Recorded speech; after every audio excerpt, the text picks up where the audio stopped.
Bible సెలవిస్తూ ఉంది, ఆ నీరసం అనే గంపను దింపేయాలి. ఈరోజు మోత గంపలు ఎత్తకుండా దేవుడు నీకు ఏమిస్తున్నాడు? ఆయన విడుదలిస్తున్నాడు. యాంగ్జైటీ అనే గంప మోస్తున్నావా? ఏదో ఒక విషయం గురించి తరచుగా ఆలోచన చేస్తున్నావా? జాగ్రత్తగా గమనించండి. నువ్వు ఏదైనా ఒక విషయాన్ని సాల్వ్ చేయగలిగితే దాని గురించి ఆలోచించే. సాల్వ్ చేయలేను అన్నప్పుడు ఇంకా ఆలోచన చేయాల్సిన అవసరం లేదు, దేవునికి అప్పగించే. నువ్వు చింతపడి నీ ఆరోగ్యాన్ని పాడు చేసుకోవడమే తప్ప నువ్వు చేసేదేమీ లేదు. కొంతమంది కొన్ని రకాలైన అవయవ లోపాలు కలిగి ఉంటారు.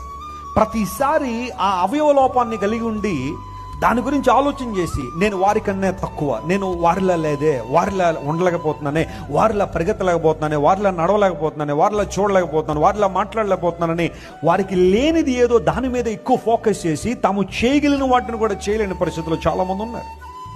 బైబిల్ ఎప్పుడు మనకు చెబుతున్న మాట ఏంటంటే, don't worry about the things that you have in your life. నీ జీవితంలో నీకు లేని వాటి గురించి ఎప్పుడు బాధపడద్దు, విచారపడద్దు. ఉన్న వాటిని నువ్వు ఎలా దేవుని కోసం వినియోగించగలవో ఆలోచన చేయి.